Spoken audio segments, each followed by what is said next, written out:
Mike the Troop Jackson here at the DoubleTree. It's Bellator 149 weekend, and we have, outside of the fights itself, we have a special guest in Houston, Mr. Billy Corben. You're filming Dawg Fight 2. How's that coming about? Yeah, it's going to be called Dawg Fight 2 Baby Nuts.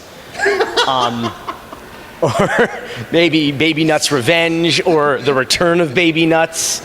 I'm just looking to see how many times I can say baby nuts during this interview. It's going to be a drinking game, a dangerous drinking game we're going to play. Every time I say baby nuts, do a shot. You're going to have liver failure in like the first 12 seconds of this interview. But no, we had decided to do a Dawg Fight 2, I think even before this fight was announced, because Dada already started this new fight league called BYB, where he was basically legitimizing the backyard situation. Created a real company. They built this incredible triangular-shaped cage. I think they spent about 20-30 grand on this thing, and it's pretty intense because you've got there's nowhere to run in a triangle. They just wanted to keep coming up. That's why Dada's got those triangles in his Spartan haircut there, and it's. I went to their first fighting event last year. It's pretty insane. So they've already began promoting fights. Yeah, they did their first event. I think it was more of a test run, a proof of concept. They've got a lot of very ambitious ideas for what they're going to do with the bare knuckle fight game. They think it's the most obvious thing to do is kind of go back to the beginning of how fighting in general began, which was just with fists, and they've also been working on a lot of the science and the medicine on it, which is that it might arguably be safer, or at least just as safe as boxing with gloves or wraps or anything like that. Well, yeah, when you're punching without the protection of gloves and wraps, you're punching differently. You're not punching as hard. You're trying to avoid, major bones in the face, the skull, and things like that. So it actually may be safer. I heard Joe Rogan speak that on his podcast and things like that. And so, do you feel the same way?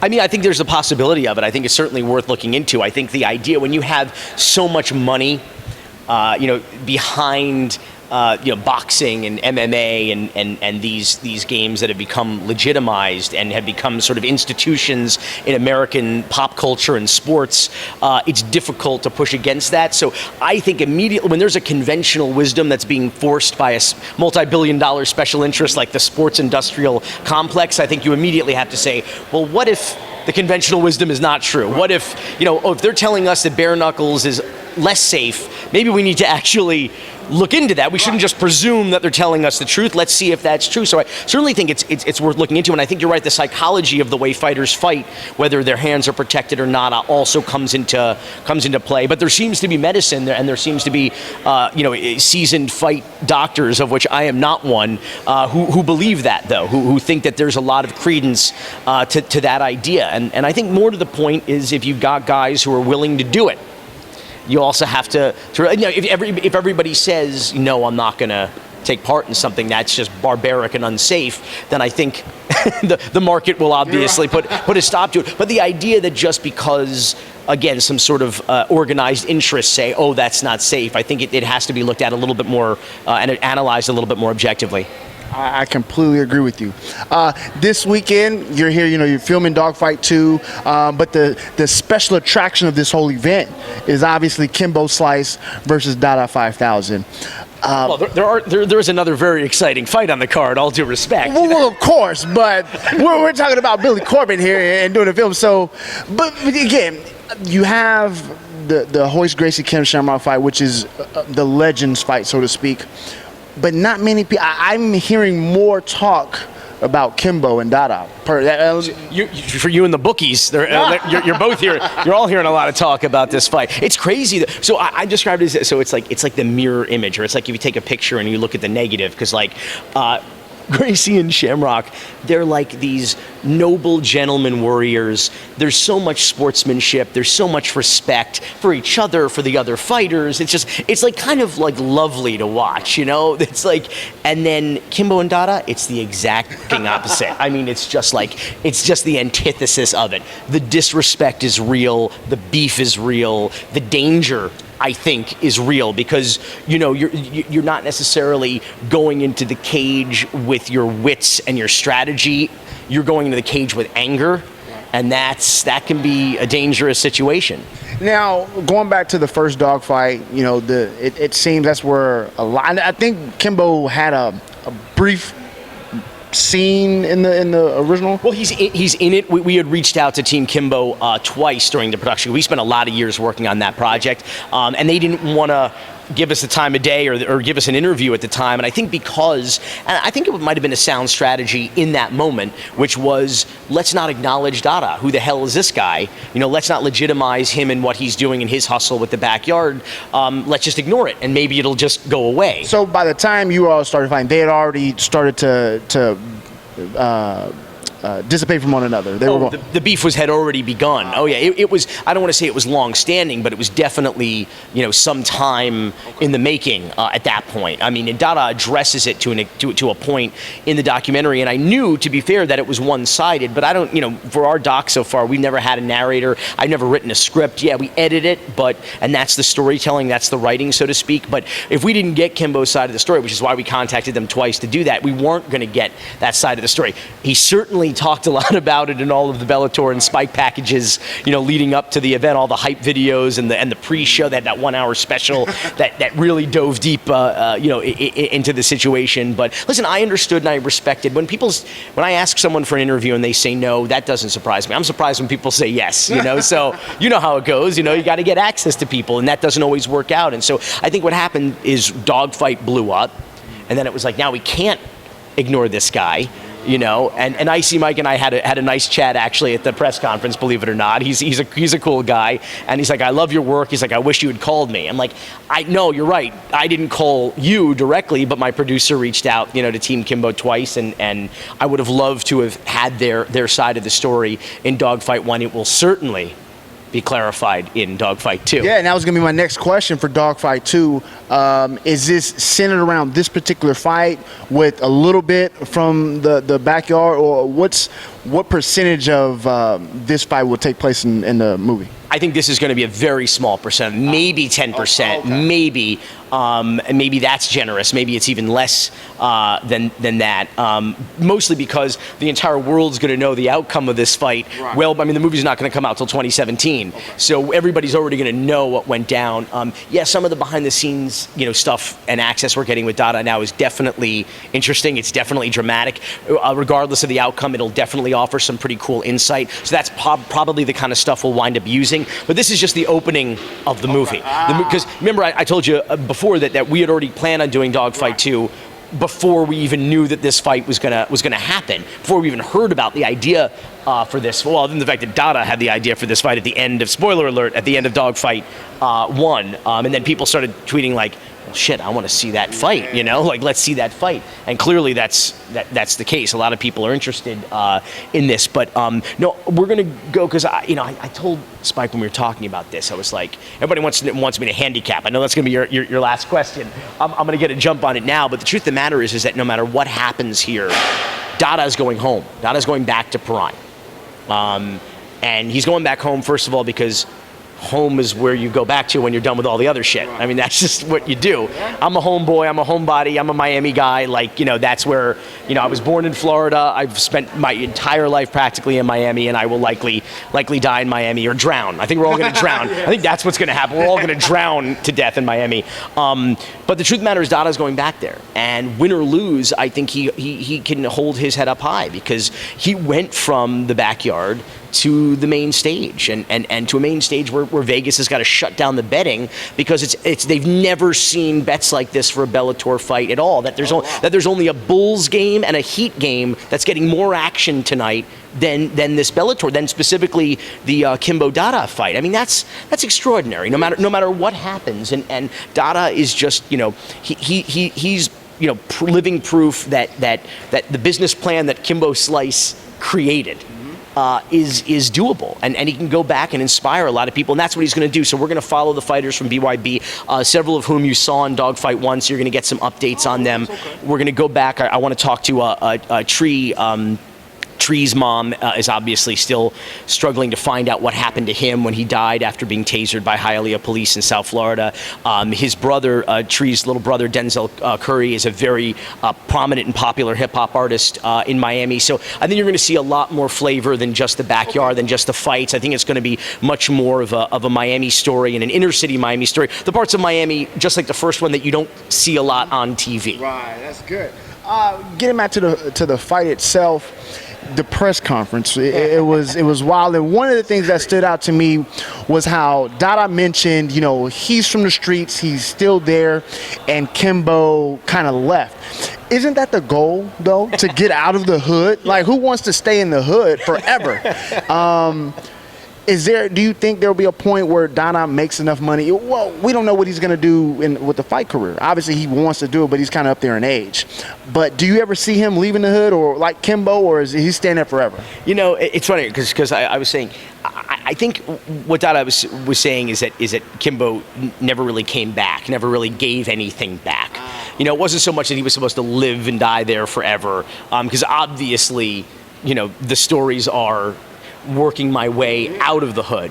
I'm fighting literally for a better life for myself and my family. Doesn't that mean getting out of West Bryant if I can afford to? So that is a totally legitimate point. I think but what Dada was getting at is that like, why not come back and do something? People here wouldn't even recognize you anymore, but for the fact that you're this world-famous superstar, and you see that as a funny point Dada was about to make at the press conference before he got interrupted by fool, baby nuts. But Dada was making the point that like when you first of all, Kimbo's got nothing to prove. Right. I mean, let's be real about it. This is an extraordinary story. This is a fascinating career. This is why I'm watching, to be honest with you. Of course. I mean, this is an amazing legacy. People all over the world know him, know this Horatio Alger, rags to riches story. It's one of the, I think it's legendary. It's right up there with Tony Montana as far as like great hood stories, only it's real, about like a guy who comes from nothing and has everything by any means necessary and on his own terms, it's just a great story. And yet Dada really seems to be getting under his skin a little bit, because not only did he, of course, Kimbo lash out at Dada at the press conference, but the first thing he does in the Spike Bellator pre-fight special, go to Prime. That's the first thing you see him do, because Dada for months now has been calling him out, you never come back. And what's funny about that, the point that Dada was making, is that when Kimbo gets out of the car in Prime, people are shocked to see him. I mean, they're excited to see him and but they're genuinely surprised, like that he's actually there, which just kind of goes to Dada's point that when Dada rides around, everybody's warm and friendly to him, but it's kind of like the mayor riding around. It's like he's always here, but it's cool to see him anyway. You know what I mean? You always greet him. You always have a friendly word or some respect for him. So but with Kimbo, it was like, holy shit, look who the fuck came to town. It's kind of funny that way. But it looked like he was reacting to Dada, which that's being on the defensive. You know what I mean? You want to be the guy. You don't want to be the guy in the submission trying to get out of it. You want to be the guy, getting him to submit. So that's sort of a tap out to go like, no, look, here I am, and I thought that was kind of funny that Dada was able to kind of, play him like a puppet a little bit like that. I thought that was funny that he was getting under his skin that way, and that's what we saw at the press conference. It was like, remember, Kimbo had nothing to say until Dada started talking, which is just, dude, that was just amazing. And I got to hand it to Bellator. I thought I was a little, first of all, at first I was like, why the hell isn't this fight in Miami? Which I think is what a lot of people ask that question. And then and then when I got here, I'm like, I am so happy this fight isn't in Miami. What was the reason for that? I think safety, honestly.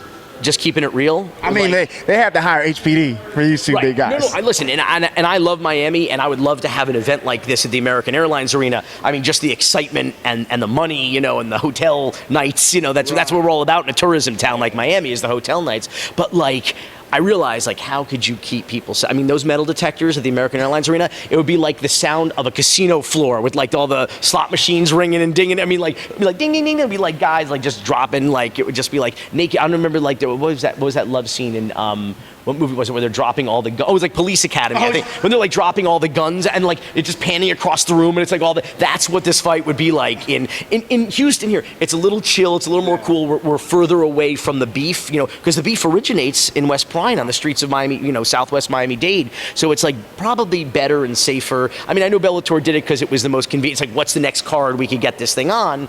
But I think if they talked about Miami, they must have said this is probably. Plus, we got the cookies here at the DoubleTree. No, we have a DoubleTree in Miami too. But I was almost glad. Like I got here and I was like, and then I was thinking like, well, we're going to be like brushing shoulders with Team Kimbo, like in the hallway. Has not happened. I thought they were standing in the hotel. Dude, absolutely. But like they have the choreography of Bellator. I mean, it's like a ballet. Like where Team 5000 is, where Team Kimbo is. Like I think we've only been in the same building with them twice so far this week. Yeah.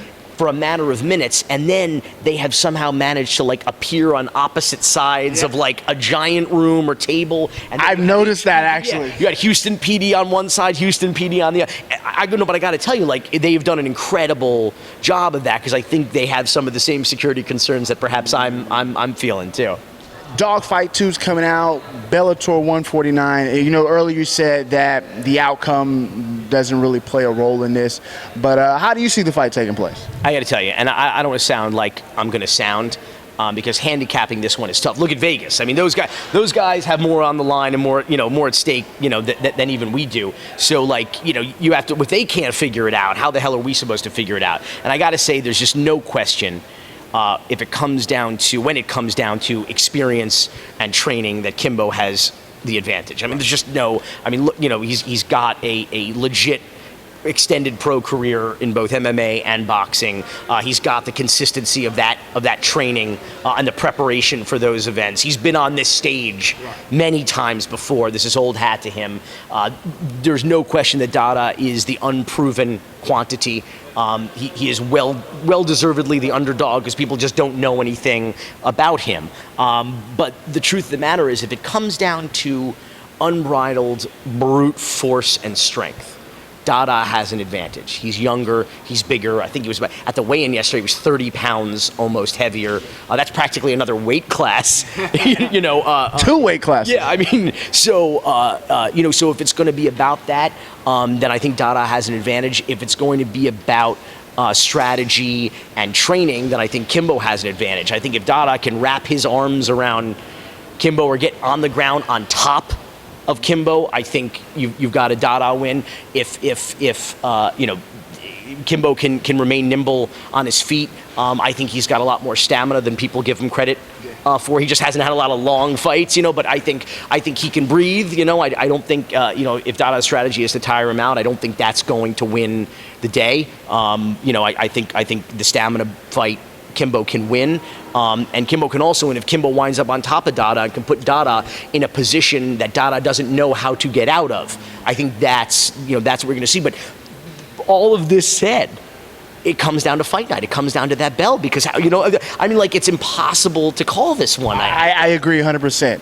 But with that said, when is Dawg Fight 2 coming? You said in 2017? 2007, yeah. I mean, this is just the beginning of production. Like I said, the movie's going to begin with Kimbo versus Dada, and then we're going to follow Dada when we get home, trying to bring some other, young fighters up. He's got one fighter, I think, that's going to be fighting in the undercard at Bellator 151 already. Okay. So Dada's already kind of making a difference with this fight here. And, that's going to be, I think it's going to be a really interesting year in the life of Dada 5000, and then probably before the end of 2017 on Netflix. There you go. Billy Corben, thank you so much. Make sure you check out Dawg Fight on Netflix if you haven't done so yet, and Dawg Fight 2 next year, 2017.